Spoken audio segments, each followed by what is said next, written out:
যুগের পরে যুগ কেটে যায় মানুষ তাকে ভোলে না। সত্যি বন্ধুরা, যুগের পর যুগ কেটে যায়, মানুষ তাকে ভোলে না। আর তিনি হলেন আমাদের সবার প্রিয় হাসির রাজা গোপাল ভাঁড়।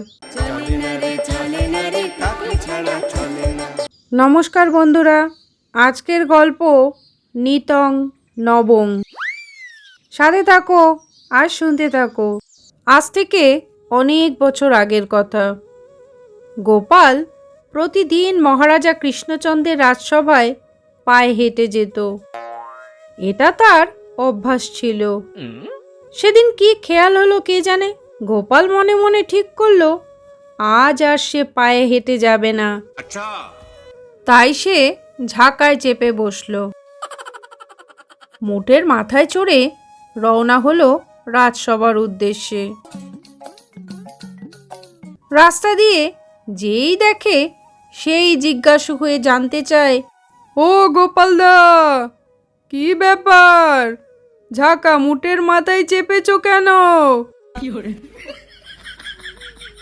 গোপাল কারোর কোনো প্রশ্নের উত্তর দেয় না।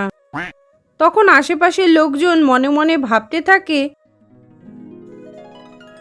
গোপালের নিশ্চয়ই পা ভেঙে গেছে। কেউ বলতে থাকে পচা শামুকে পা কেটেছে। আরও কতজনে কত জল্পনা কল্পনা করতে থাকে। ঠিক সেই সময় মহারাজা নিচের বারান্দায় পায়চারি করছিলেন। ঝাঁকা মুঠেতে চেপে গোপালকে আসতে দেখে তিনি অবাক হলেন। এগিয়ে গিয়ে গোপালের কাছে জানতে চাইলেন, কি হে গোপাল, তোমার কি হলো? ঝাঁকা মুটের মাথায় কেন? ঠ্যাং ভেঙেছ বুঝি? নাকি চুরি করতে গিয়েছিলে বোধহয়? মহারাজের কথায় গোপাল ফিক করে হেসে বললে, মহারাজ বলুন তো কারণটা কি, দেখি অনুমান করতে পারেন কি না। মহারাজ কৃষ্ণচন্দ্র ভাবতে লাগলেন। খানিকক্ষণ সময় কেটে গেল। তারপর বললেন, গোপাল, আমার মনে হয় তুমি কোনো অপকর্ম করেছিলে, তাই ঠ্যাং ভেঙে খোঁড়া করে দিয়েছে। তা না হলে কেউ ঝাঁকাতে উঠে মানুষের মাথায় চেপে বসে? বলো ঠিক বলেছি কিনা? হলো না মহারাজ, আর একটু চিন্তা করে দেখুন। গোপাল তাহলে হয়তো আড়ালে আবডালে কিছু দেখতে গিয়ে আচমকা পুকুর ঘাটে পা মচকে গেছে।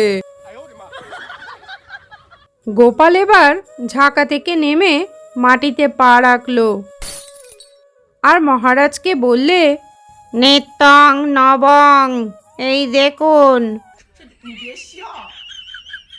গোপালের কথার মানে মহারাজ কিছুই বুঝতে পারলেন না। তাই গোপালকে জিজ্ঞেস করলেন এর মানে কি।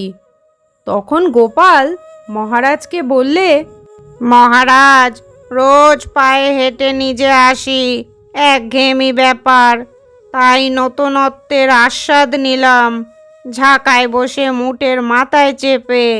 এটাই হলো নিত্যং নবং। মহারাজ উল্লাসে গোপালের পিঠে চাপড় মারলেন। এরপর গোপালকে বললেন, সত্যি গোপাল, তোমার বুদ্ধির জবাব নেই। ছোট্ট একটি গল্প এই পর্যন্ত শোনার জন্য আপনাকে জানাই অসংখ্য ধন্যবাদ। গল্পটি ভালো লাগলে লাইক, কমেন্ট, শেয়ার এবং সাবস্ক্রাইব করে আমার পাশে থাকবেন।